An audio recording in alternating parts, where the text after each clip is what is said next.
I'm Marco 34, the invisible middle child between my overachieving sister and my genius little brother Tyler. My entire life I've been the afterthought in my family's story, but I never imagined they'd literally forget me. When I discovered my parents had taken Tyler on a luxury European vacation without even mentioning it to me, something inside me finally broke. So, I packed my bags, emptied my savings, and disappeared without a word. Before I tell you what happened when I returned weeks later, drop a comment letting me know where you're watching from, hit that like button, and subscribe to see more stories about standing up for yourself when the people who should love you the most make you feel invisible. Growing up in Westport, Connecticut, our family appeared picture-perfect from the outside. Our colonial-style home sat on a tree-lined street with a manicured lawn that my father Richard insisted had to be the most immaculate in the neighborhood. Everything about our family was designed to project success and happiness. But beneath that carefully maintained facade lay a different reality for me. My father built his fortune as an investment banker, working 60 to 70 hours weekly at his Manhattan firm. When he was home, conversations revolved around achievements and expectations. Excellence isn't an option. It's the baseline he'd repeat during our Sunday dinner lectures.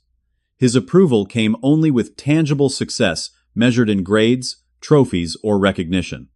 My mother Eleanor, a former Miss Connecticut finalist, transitioned from beauty queen to socialite, serving on multiple charity boards and hosting dinner parties for my father's colleagues and clients. Her calendar stayed perpetually full, with committee meetings, fundraisers, and social obligations. Her attention to appearance extended beyond herself to how the entire family was perceived. Then there was my older sister Allison, the golden child. Valedictorian of her high school class, full scholarship to Cornell, followed by Columbia Law School. By 36, she'd made junior partner at a prestigious Manhattan firm specializing in corporate law. Every holiday dinner featured updates on her latest courtroom victory or high-profile client. And Tyler, my younger brother, by 6 years, a piano prodigy who performed at Carnegie Hall at age 11. Perfect SAT scores. Academic decathlon champion 3 years running. Every teacher called him gifted or exceptional. My parents never missed any of his recitals or competitions, rearranging their busy schedules to accommodate his talents. Then there was me, firmly in the middle. Average height, average build, average grades. I played baseball in high school but never made varsity. I attended State University, not an Ivy League. After graduating with a marketing degree, I landed a stable job at a mid-sized advertising agency. Nothing spectacular, but I paid my bills and enjoyed my work creating campaigns for local businesses. In our family hierarchy, this made me practically invisible. The pattern established early. When I was 16, I made the semifinals in a regional writing contest. The award ceremony fell on the same evening as Tyler's piano recital. You understand, right, Marco? This is such an important performance for your brother, my mother explained, while applying her makeup in the mirror, not even turning to see my reaction. I attended my ceremony alone, accepting my certificate, while scanning the audience for faces that never appeared. My high school graduation coincided with Tyler being invited to a special summer program for musically gifted students. My parents attended my ceremony, but left immediately after to drive Tyler to his orientation. We're so proud of you. But this opportunity for your brother is once in a lifetime, my father explained, while checking his watch repeatedly during my brief graduation party. On my 21st birthday, I invited my family to dinner at my favorite restaurant. 2 hours after our reservation time, I received a text from my mother. So sorry, sweetie. Got caught up with preparations for Tyler's academic competition tomorrow. Rain check. I ate alone at the bar, while the hostess gave me sympathetic glances. Christmas gifts told the same story. One year, Allison received a luxury watch. Tyler got a new laptop and professional recording equipment. I received dress socks and a gift card to a department store. Practical gifts show real thoughtfulness. My mother insisted while I forced a grateful smile. My apartment reflected my middle ground existence. A one-bedroom in a decent neighborhood, comfortable but unremarkable. The walls displayed travel posters of Machu Picchu, the Amazon rainforest, and Brazilian beaches. Has places I dreamed of visiting, but always postponed due to work commitments and limited funds. My bookshelf held travel guides and memoirs of adventurers who had broken free from conventional paths. In retrospect, perhaps these were early signs of my desire to escape. The one person who truly saw me was my grandmother, Clara. Unlike my parents, she called regularly, just to chat about my day. She attended every school event, proudly displaying my modest achievements on her refrigerator alongside my siblings' more impressive accolades. Being ordinary in extraordinary ways is its own kind of special, she would tell me when I expressed feelings of inadequacy. When Grandma Clara passed away last year, I felt like I'd lost my only ally. She left each grandchild a small inheritance, which I placed in a savings account, unsure how to honor her memory properly with it. While my siblings invested their portions or made extravagant purchases, I held on to mine, waiting for something meaningful. For the past year, I'd been seeing Dr. Lillian Bennett, a therapist specializing in family dynamics. Our weekly sessions focused on my feelings of inadequacy and invisibility. You've internalized your role as the forgotten middle child, she observed during one session. But that doesn't mean you have to accept it as your permanent identity. At the time, her words seemed like therapeutic optimism rather than actionable advice. I couldn't imagine disrupting our family's established patterns. Despite these issues, I maintained the expected weekly check-in calls with my parents, typically brief conversations about work and weather, with occasional updates about Allison or Tyler thrown in as though I needed reminders of their accomplishments. I showed up for holiday gatherings, birthday celebrations, and family events, playing my assigned role without complaint. I believed this was simply my place in the family structure, unchangeable and fixed. How wrong I was. The revelation came on an ordinary Tuesday in June. Following our usual schedule, I called my parents for our weekly check-in. The phone rang until voicemail picked up. "Hi, you've reached Richard and Eleanor. Leave a message." I tried again 30 minutes later with the same result. Assuming they were busy with one of my mother's charity functions, I sent a brief text, tried calling for our weekly chat. "Everything okay?" No response came that evening. The next day I tried again at different times, morning and evening. Still no answer, not even a text response. This unusual silence prompted mild concern, but not alarm. Perhaps they had decided to take a spontaneous weekend trip, something they occasionally did, now that my father had scaled back his work hours. That night, while scrolling through social media before bed, I saw something that made me sit upright, suddenly wide awake. Tyler had posted a photo of himself standing in front of the Colosseum in Rome. The caption read, "First stop on our European adventure. Mom nearly fainted from the heat, but Dad got us premium tour access." The timestamp showed it had been posted 3 days ago. My thumbs moved rapidly across the screen as I navigated to my mother's profile. There it was, a series of photos my parents and Tyler dining at a rooftop restaurant overlooking the Roman skyline. The three of them posing with a gondolier in Venice. My mother and Tyler shopping in designer stores in Milan. Each image struck like a physical blow. I scrolled through the comments, my heart pounding uncomfortably in my chest. Under one photo, my mother had responded to a friend's comment, "Yes, a much-needed family vacation. 3 weeks touring Italy's best spots, then finishing in Paris." Family vacation. I stared at those two words until they blurred. Family vacation, without all of the family. Without me. With shaking hands, I called my sister Allison. She answered on the fourth ring, her voice cautious. "Hey Marco. What's up? It's late." "Did you know Mom and Dad took Tyler to Europe?" I asked, without preamble. The pause before she answered told me everything. "Allison." "Yes," she finally admitted. "They mentioned it when we had dinner last month." "A family vacation." I said the words tasting bitter. "Marco, I'm sorry. I assumed they told you. I should have said something. Why wasn't I invited?" "Did they say anything about me?" Another pause, longer this time. They said, "They thought you wouldn't be able to get time off work." The excuse was so flimsy, it was almost laughable. They hadn't asked. Hadn't even given me the courtesy of an invitation to decline. "They didn't even tell me they were going," I said, my voice sounding distant to my own ears. "They've been gone for days, and I only found out because Tyler posted on Instagram." "That's really not okay," Allison conceded. "Do you want me to talk to them?" "No," I replied quickly. Don't say anything, please.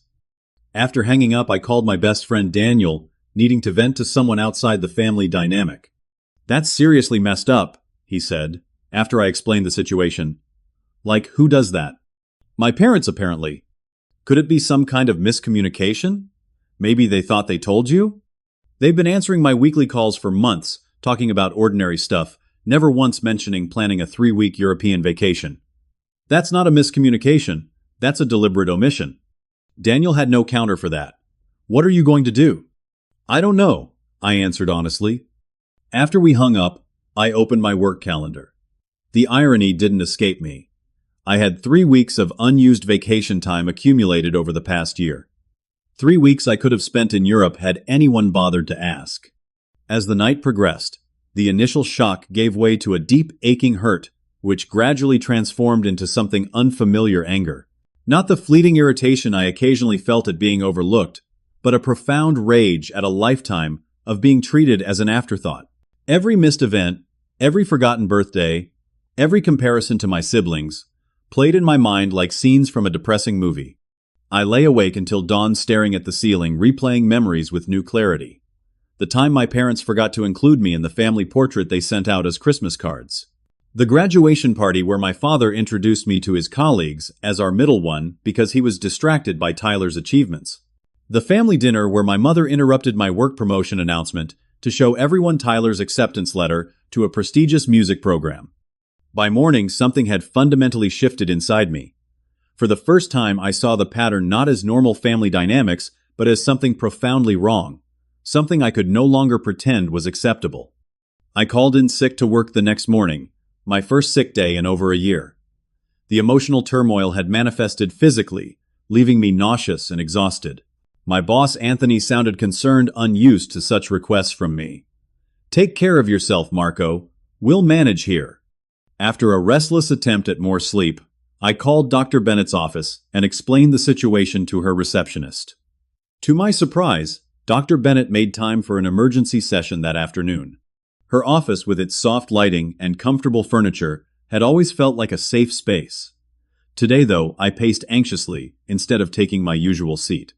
"This isn't an isolated incident," Dr. Bennett observed after I recounted the discovery.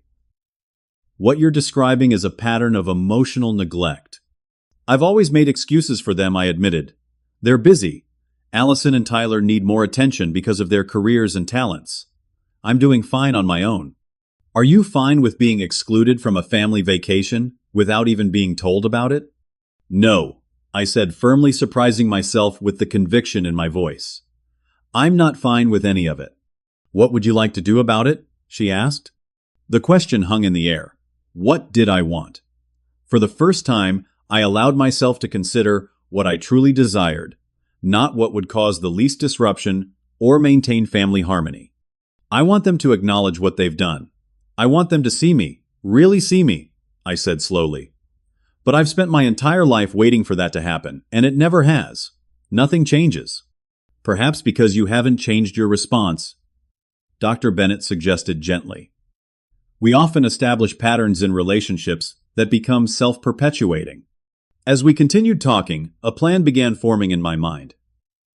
My grandmother's inheritance sat untouched in my savings account. My vacation time remained unused.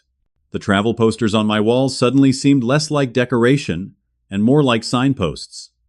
"I think I need to disappear for a while," I said.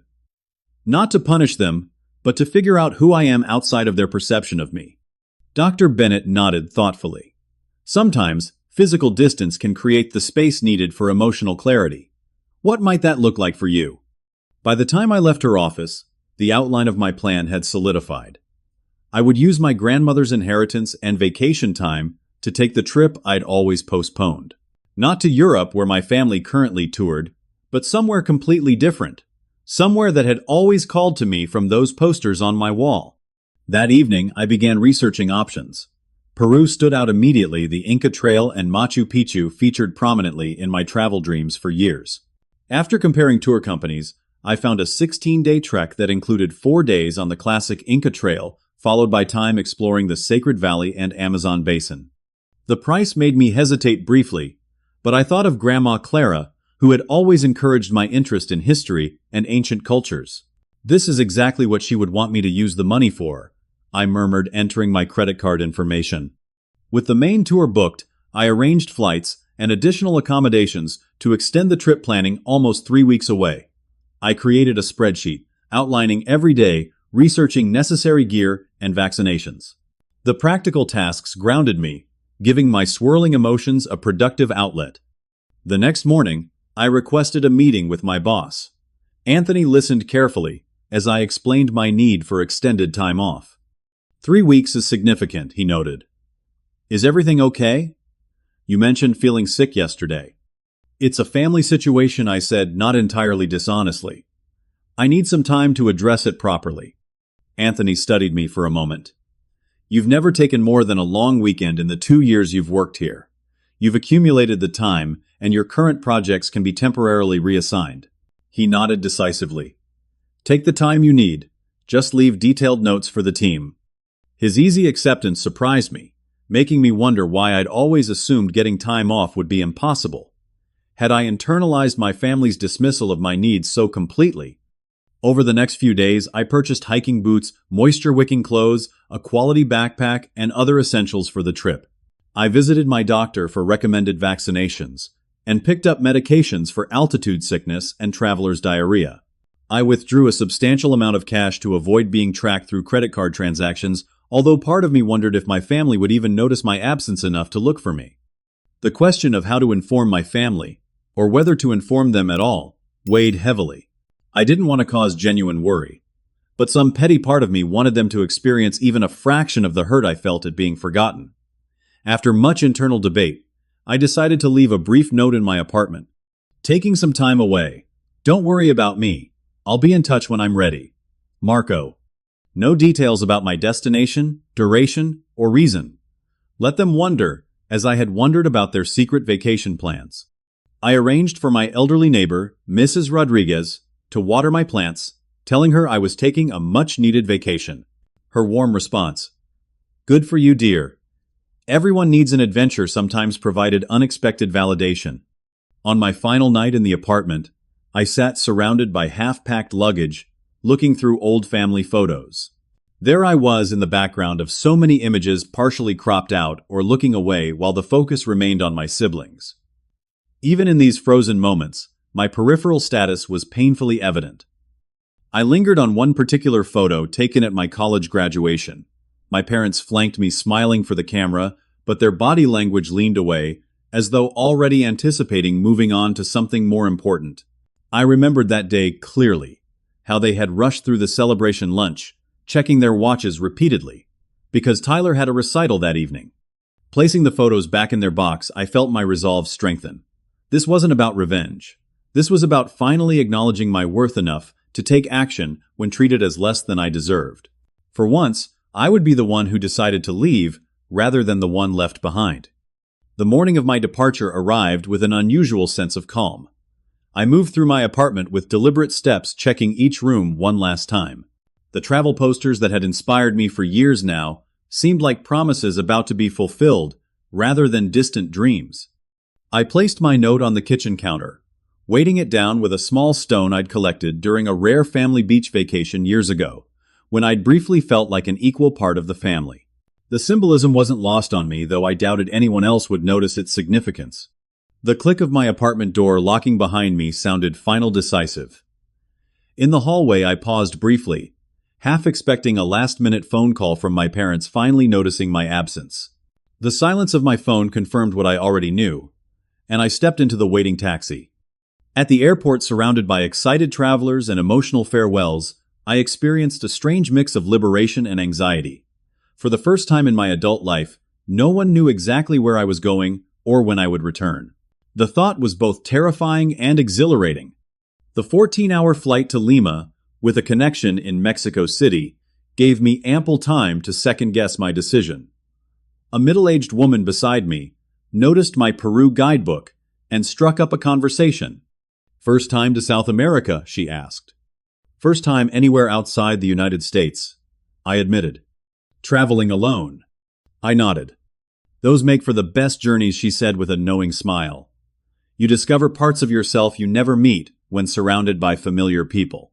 Her words stayed with me as I disembarked in Lima, the humid air and rapid Spanish announcements immediately confirming I had stepped into a different world. Following my carefully researched plan, I took a taxi to a modest hotel in Miraflores district, where I would spend 2 nights acclimating before joining my tour group. That first evening, I sat on the hotel's rooftop terrace, watching the sunset over the Pacific Ocean, a view simultaneously familiar and foreign. I checked my phone for the first time since leaving American airspace. No messages from my parents. 2 from Allison, asking about our usual monthly lunch. 1 from Daniel, wishing me a good trip. I silenced the device and returned it to my pocket. The next morning, I met my tour group in the hotel lobby. Our guide Carlos, a stocky Peruvian man with an infectious enthusiasm for his country's history, outlined our itinerary while we introduced ourselves. The group consisted of 8 travelers: Rachel, a photographer from Australia documenting ancient sites across South America; Amit, a Canadian doctor taking a sabbatical year; Kim and Jason, newlyweds from California celebrating their honeymoon; 2 retired teachers from England; and Beth, a quiet woman about my age, traveling solo like me. "What brings you to Peru?" Marco Carlos asked as we boarded the bus to Cusco. I hesitated, unsure how to explain my situation to strangers. I needed to see something ancient and enduring, I finally said. Something bigger than everyday problems. Carlos nodded as though this made perfect sense. The Inca Trail has a way of putting life in perspective. The journey to Cusco took us through stunning mountain landscapes that bore no resemblance to Connecticut's gentle hills. As we climbed in elevation, the air thinned noticeably, and Carlos reminded us to drink coca tea and move slowly to adjust to the altitude. During our acclimatization days in Cusco, I explored narrow cobblestone streets and ancient plazas, marveling at the seamless blend of Incan foundations and colonial Spanish architecture. In a small cafe off the main square, I struck up a conversation with Rachel, the Australian photographer. "You're traveling alone too?" she asked, adjusting her camera strap. "Yes. First big solo trip." Running to or from something, her directness caught me off guard. "Is it that obvious?" She shrugged. "Most people traveling alone are doing one or the other, sometimes both." Over strong Peruvian coffee, I shared an abbreviated version of my family situation. To my surprise, Rachel nodded in understanding. "My family's the same, just with different details," she said. 3 sisters, all married with children. Every conversation revolves around their kids and husbands. Meanwhile, I'm the weird aunt traveling the world with her cameras. My parents introduced me as our daughter who never settled down, like my life choices are just a phase I'll outgrow. "How do you deal with it?" I asked. "I stopped trying to fit into their definition of success and created my own," she said simply. "It gets lonely sometimes, but it's better than living someone else's idea of who I should be." The actual Inca Trail trek began early on our 4th day. The physical challenge of hiking at high altitude provided a welcome distraction from emotional turmoil. Each step on the ancient stone path required complete focus, leaving little mental energy for dwelling on family dynamics. The Incas believed this journey prepared the spirit as much as the body, Carlos explained, as we paused at a vista overlooking the sacred Urubamba River Valley. By the time pilgrims reached Machu Picchu, they were spiritually ready to receive its wisdom. The group dynamics shifted as we shared the hardships of the trail. Superficial identities fell away, replaced by more essential qualities. Amit's quiet strength as he helped others navigate difficult sections. Kim's unexpected humor during challenging moments. Beth's serene perseverance, despite struggling with the altitude. On the 3rd night of the trek, camped beneath impossibly bright stars, our group shared deeper stories around the cooking fire.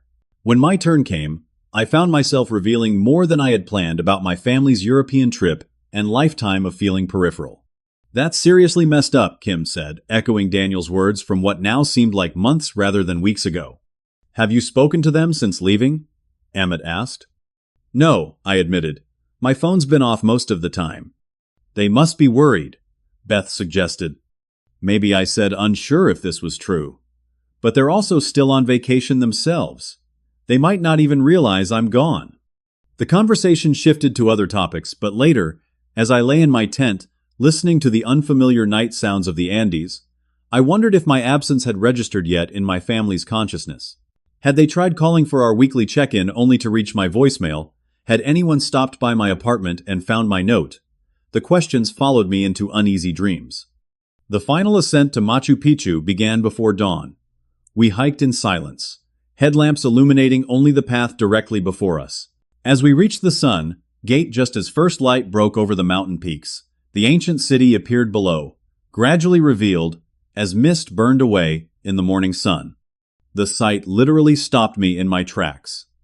Stone terraces and buildings, perfectly preserved despite centuries of abandonment, nestled between soaring mountain peaks. The scale and precision of the construction, completed without modern technology, testified to human ingenuity and persistence. "How many generations do you think worked on this?" I asked Carlos, who stood nearby watching our reactions. "Many," he replied. "Most never saw the completed city. They worked for something beyond their own lifetimes." The thought was humbling.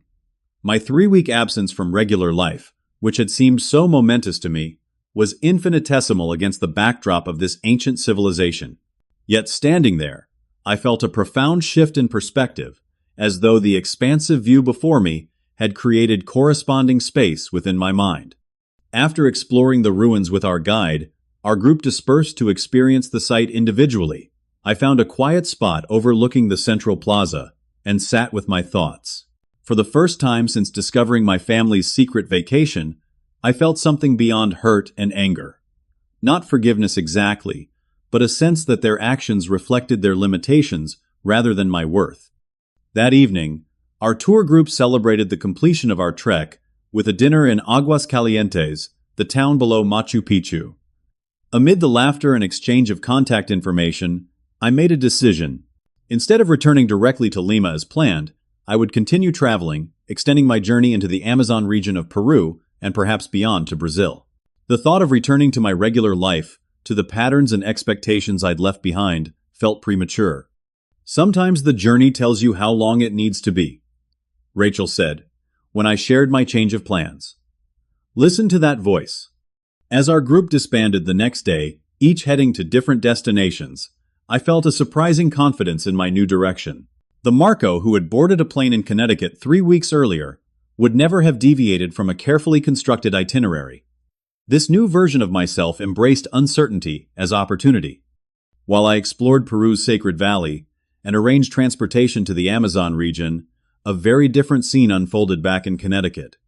My parents and Tyler returned from their European vacation, tanned and laden with souvenirs, uploading hundreds of photos to social media within hours of arriving home. My mother called Allison immediately to share highlights from their trip, while my father sorted through accumulated mail. "Has Marco posted any comments on our photos?" my mother asked, casually scrolling through notifications. I tagged him in several. "Not that I've seen," Allison replied carefully. "Have you spoken with him since you got back?" "No, but we just arrived this afternoon. I'll call him tomorrow after we've recovered from jet lag." 2 days passed before anyone attempted to contact me. My mother left a brief voicemail. "Hi, sweetie, we're back from Europe. It was absolutely magical. Call when you get a chance. Love you." When 3 days passed without a response, my mother called again, her tone slightly less breezy. "Marco, just checking in. Did you get my message? Give me a call back." By the 5th day, concern began creeping in. My father called my workplace and was surprised to learn I had taken vacation time. This information prompted the first family discussion specifically about me in years. Vacation? Where would he go without telling anyone? My father asked, genuinely perplexed. "Maybe he mentioned it during one of your weekly calls," Tyler suggested. An uncomfortable silence followed, as my parents realized they had maintained those calls while actively concealing their own vacation plans. "I should check his apartment," Allison said finally. "He might have left some indication of where he went." Using the spare key I had given her years ago, Allison entered my apartment that evening. The stillness immediately told her I had been gone for some time. Finding my note on the kitchen counter, she photographed it and sent it to my parents. "Taking some time away. Don't worry about me. I'll be in touch when I'm ready. Marco." "What does that mean?" my mother demanded when Allison called to discuss the note. "Where would he go, and why wouldn't he tell us?" "Are you seriously asking that question?" Allison responded, her patience finally breaking. You took a 3-week European vacation without even telling him it was happening. How do you think that made him feel? We assumed he couldn't get time off work, my father interjected defensively. We didn't want him to feel bad about missing out. Did you ask him? Did you even give him the option to try? The silence on the other end of the line answered her question. This isn't just about the Europe trip, Allison continued, her voice tight with suppressed emotion. This is about a lifetime of making Marco feel like an afterthought. I've watched it happen for years, and said nothing. That makes me part of the problem, too. That's ridiculous, my mother protested. We love all our children equally. Love isn't just a feeling, Mom. It's shown through actions, attention, and respect. When was the last time you asked Marco about his dreams, or celebrated his achievements, without immediately changing the subject to Tyler's latest accomplishment or my work? The conversation continued in this vein, uncomfortable truths finally voiced after years of silent acceptance. Tyler, listening on speakerphone, remained uncharacteristically quiet until the end. Marco helped me prepare for my college interviews, he finally said softly. He stayed up all night helping me practice when both of you were too busy with that charity gala. He's always been there for me, but I can't remember the last time any of us really showed up for him. In the days that followed, my family's concern grew as calls continued, going straight to voicemail, and texts remained unanswered. My mother checked my social media accounts hourly, looking for any activity or clues. My father contacted my bank, using his influence to inquire about recent transactions, discovering withdrawals for airline tickets and tour bookings to Peru. Peru. My mother repeated incredulously when told this information. Why would he go to Peru without telling anyone? It could be dangerous. There could be kidnappers or drug cartels. Eleanor, please, my father sighed. You've been watching too many crime shows. Peru is a major tourist destination. Nevertheless, worry escalated as days stretched into weeks with no contact. My mother left increasingly emotional voicemails. Marco, please just let us know you're safe. We're so worried. Whatever we did, we can talk about it. Please call home. My father, typically stoic, left his own message after 2 weeks of silence. Son, I don't know if I've ever said this clearly enough, but we miss you. Not just now that you're gone, but I think we've missed seeing you properly for a long time. Please come home so we can fix this. Even Tyler, who had never called me independently before, left a halting message. Hey bro, it's weird without you answering your phone. Mom's freaking out. Dad seems really sad. I didn't realize. I never thought about how it must feel to be. Just come back. Okay. Allison, meanwhile, had begun her own investigation, contacting airlines to confirm I had at least arrived safely in Peru. Learning that I had indeed made the connecting flight to Lima provided some relief but raised more questions about my current whereabouts and well-being. The family dynamics shifted dramatically during this period of uncertainty. For perhaps the first time, conversations revolved entirely around me, my possible feelings, my perspective on family events. Past incidents were re-examined through a new lens, revealing patterns that had been invisible to everyone but me. Remember Marco's college graduation? Tyler asked during one family conference call. We left right after the ceremony because I had that summer program orientation. He said he understood. My mother recalled, her voice uncertain. Of course he said that, Allison interjected. What choice did he have? But how would you have felt if Grandma and Grandpa had left your graduation early for something of mine? These conversations, painful as they were, began a process of realization that would fundamentally alter our family's understanding of itself. The carefully maintained narrative of perfect family harmony cracked, revealing the uneven distribution of attention and validation that had shaped our relationships for decades. As the third week of my absence began, my mother experienced what Allison later described as a complete breakdown during a neighborhood barbecue when someone innocently asked about her children. My son is missing, she sobbed to the startled neighbor. He left because we were terrible parents. We went to Europe without him. Who does that? Who forgets their own child? My father, witnessing this uncharacteristic public display of emotion, guided her home gently. That evening, for the first time in years, they had an honest conversation about their parenting and the family dynamics they had created. We failed him, my father admitted, his voice rough with emotion. Not just with this trip, but for years.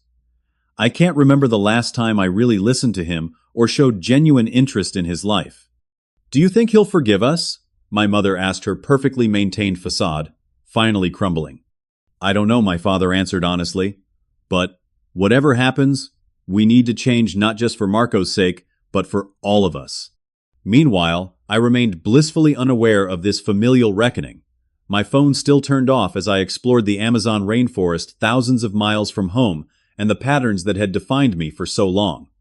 The Amazon rainforest engulfed me in a world of vibrant green where every surface teemed with life. Guided boat trips along narrow tributaries revealed river dolphins, caimans, and countless bird species. Hiking through dense jungle paths, I encountered troops of monkeys, brilliant butterflies, and plants with medicinal properties explained by indigenous guides. The physical environment mirrored my internal transformation, wild and untamed, compared to the carefully manicured landscapes of my Connecticut upbringing. Here, nothing was controlled or contained.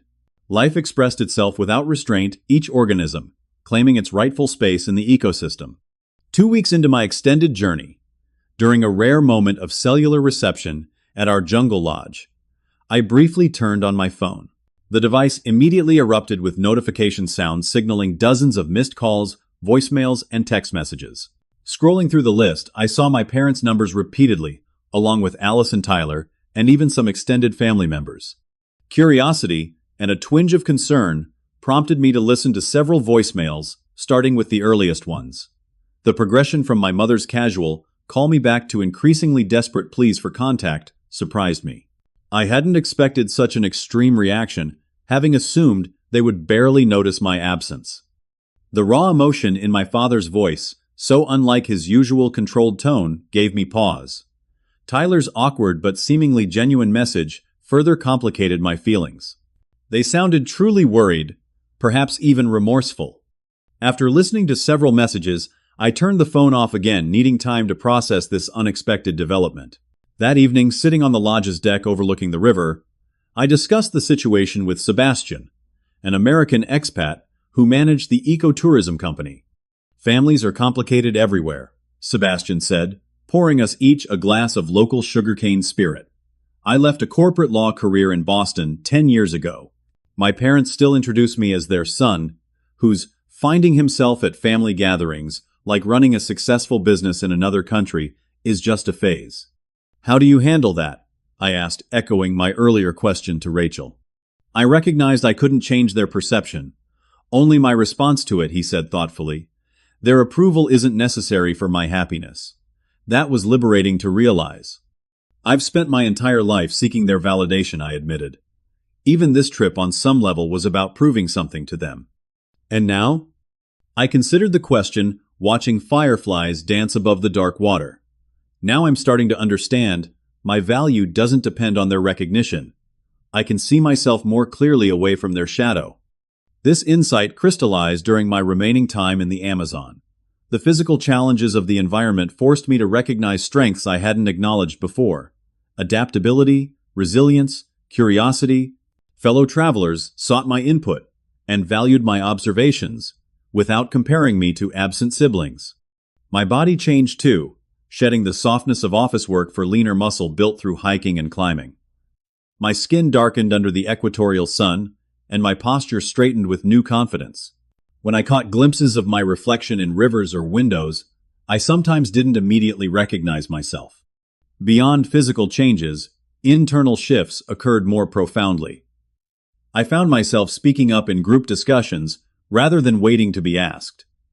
I made decisions confidently, without seeking consensus. I formed connections with strangers based on authentic exchanges rather than careful self-editing. As my Amazon adventure concluded, I faced a decision about my next steps. My originally planned return date had passed, and while I had extended my leave from work via email, I couldn't postpone re-entry to regular life indefinitely. However, I wasn't ready to return to Connecticut and the inevitable family confrontation. Instead, I booked a flight to Arizona, where Professor James Wilson, my undergraduate mentor, had retired. Throughout college, Professor Wilson had been the rare adult who saw potential in me regardless of my siblings' accomplishments. His perspective seemed valuable now. Professor Wilson welcomed me to his modest Sedona home with genuine delight. Over the next 3 days, we hiked red rock formations by day and talked deeply by night. Unlike my therapist, whose professional boundaries limited personal advice, Professor Wilson spoke frankly about family dynamics based on his own experiences. Forgiveness isn't about absolving others of responsibility, he explained, as we watched the sunset paint the desert landscape in brilliant orange. It's about freeing yourself from the burden of resentment. You can forgive your parents while still establishing firm boundaries about how you'll allow yourself to be treated. I'm not sure I know how to create those boundaries, I confessed. Whenever I'm with my family, I automatically fall into old patterns. That's why you need to approach them differently this time, he advised. Meet on neutral territory, not in their home where historical dynamics are reinforced by the environment itself. Prepare what you want to say in advance. Focus on specific behaviors rather than general accusations. And most importantly, know you can walk away if they're unwilling to acknowledge your experience. Our conversations helped formulate a plan for re-engagement with my family. Before leaving Arizona, I called Allison, choosing her as my initial contact point. Marco. Her voice cracked with emotion. Oh my God, are you okay? We've been so worried. I'm fine, I assured her. Actually, better than fine. I needed this time away. Where are you? When are you coming home? Mom and Dad are beside themselves. I'll be back next week, I said, surprised by my own calmness. But I'd like to meet with everyone together. Can you arrange dinner at Giovanni's next Thursday, 7 o'clock? Of course. But why not at the house? I need neutral territory for this conversation, I explained, using Professor Wilson's phrase. And Allison, please don't tell them everything, just that I'm safe, and I'll see everyone Thursday. After the call, I felt a curious mixture of anxiety and peace. The confrontation I had avoided for years now had a scheduled date and time. While part of me dreaded the emotional intensity ahead, another part welcomed the opportunity for honesty after a lifetime of silent accommodation. My final days with Professor Wilson focused on practical strategies for maintaining my newfound confidence when facing family pressure. Remember, you've lived independently in foreign countries, navigated unfamiliar cultures, and overcome physical challenges, he reminded me. Talking to your family might be difficult, but you've handled much harder things these past weeks. The evening before my departure, I finally turned my phone on completely and responded to text messages from friends and colleagues. I composed a brief email to my parents, confirming our dinner plans, but offering no further details about my whereabouts or experiences. Their immediate response full of relief, and questions remained unanswered, as I prepared mentally for our imminent reunion. Flying back toward the East Coast, I reflected on how thoroughly my perspective had changed in 6 weeks. The problems that had seemed insurmountable now appeared manageable. The approval I had desperately sought now seemed less critical to my happiness. The person I had been perpetually apologetic for taking up space in my own family had been replaced by someone who recognized his inherent worth. Whether my family could adapt to this transformed version of me remained uncertain, but for the first time I understood that their response would not define my value. That knowledge alone made every mile of my journey worthwhile. I arrived in Connecticut 2 days before our scheduled family dinner, staying at a hotel rather than my apartment, to maintain emotional distance until the confrontation. Daniel visited the first evening, eager to hear about my adventures, but also concerned about the upcoming family meeting. Are you sure you're ready for this? He asked as we shared takeout in my hotel room. They might get defensive or try to minimize what happened. Probably, I agreed. But I'm not the same person who left 6 weeks ago. I can handle whatever reaction comes. The evening of the dinner arrived with surprising speed. I chose my outfit, carefully opting for clothes, purchased during my travels, a visible symbol of my transformation. The Peruvian woven bracelet on my wrist and sun-darkened skin provided additional reminders of the distance, both physical and emotional, I had traveled. I arrived at Giovanni's Italian restaurant 20 minutes early, selecting a table in the back where our conversation would have some privacy. The familiar setting where we had celebrated numerous family occasions now felt different viewed through my altered perspective. My parents arrived first, exactly on time as always. The shock on their faces when they saw me confirmed the physical changes were noticeable. My mother stepped forward automatically, arms outstretched for a hug, then hesitated, sensing my new boundaries. "Marco," she said, her voice uncharacteristically uncertain. "You look so different." "6 weeks of hiking and jungle exploration will do that," I replied, offering a brief hug before gesturing toward the seats across from me. My father extended his hand formally, then pulled me into an awkward embrace. "Son, we've been worried sick." I left a note, I reminded him, maintaining eye contact steadily. Tyler and Allison arrived moments later, creating a buffer of greetings and seating arrangements before the real conversation began. Tyler stared openly at my transformed appearance, while Allison gave me an encouraging nod. After ordering drinks and appetizers, an uncomfortable silence descended on the table. I allowed it to stretch, observing their reactions. My mother fidgeted with her napkin. My father checked his watch repeatedly. Tyler examined the ceiling, as though architectural details had suddenly become fascinating. Only Allison met my gaze directly. "I suppose you're wondering why I disappeared." I finally said, my voice calm, despite the tension. "You could have called," my mother interjected immediately. "We thought something terrible had happened." "Something terrible did happen," I replied evenly. "You took a family vacation without telling me it was happening, much less inviting me. We assumed you couldn't get time off work." My father began repeating the excuse Allison had mentioned weeks earlier. "You never asked," I interrupted. "And that's just one example of a pattern that's existed my entire life. I've always been an afterthought in this family, if I'm thought of at all." "That's not fair," my mother protested. "We love you just as much as Allison and Tyler." I'm sure you believe that I said, surprised by my own steadiness. But love is demonstrated through actions. Let me ask you something. When was the last time you attended an event that was important to me? When did you last ask about my hopes or dreams without immediately changing the subject to Allison's career or Tyler's accomplishments? The silence that followed confirmed no one could recall such instances. Marco, my father, started his businessman's instinct to control the narrative surfacing. "If we've made you feel less valued, that was never our intention. Perhaps we could schedule more family activities moving forward. Make sure everyone's included." "This isn't about scheduling," I said firmly. "It's about recognition. For years, I've accepted being invisible in this family because it seemed easier than challenging the established dynamic. That changed when I saw those vacation photos." Tyler, who had remained silent until now, spoke up unexpectedly. "I didn't realize how it looked until Allison pointed it out. I never meant to take all the attention, Marco. I'm really sorry." His simple apology, free from justifications or deflections, caught me off guard. The sincerity in his voice suggested genuine regret, rather than obligatory remorse. "I appreciate that, Tyler," I acknowledged. "This isn't about blaming any one person. It's about recognizing a family pattern that's hurt me for years." As our food arrived, the conversation continued with increasing honesty. My mother admitted she had focused more attention on Tyler because his activities seemed to require more parental involvement, while she had assumed I was doing fine on my own. My father confessed difficulty connecting with me when my interests and career path differed so dramatically from his own. "That doesn't excuse excluding you from family events," he added, meeting my eyes directly. "That was wrong, and I'm truly sorry." Their apologies, while meaningful, didn't erase decades of feeling peripheral. "I appreciate your understanding," I said carefully. "But moving forward, our relationship needs to change.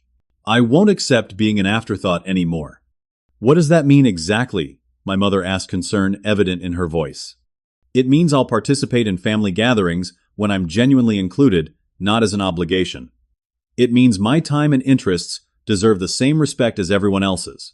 And it means I'll prioritize people who value my presence in their lives." "Are you saying you might cut us off?"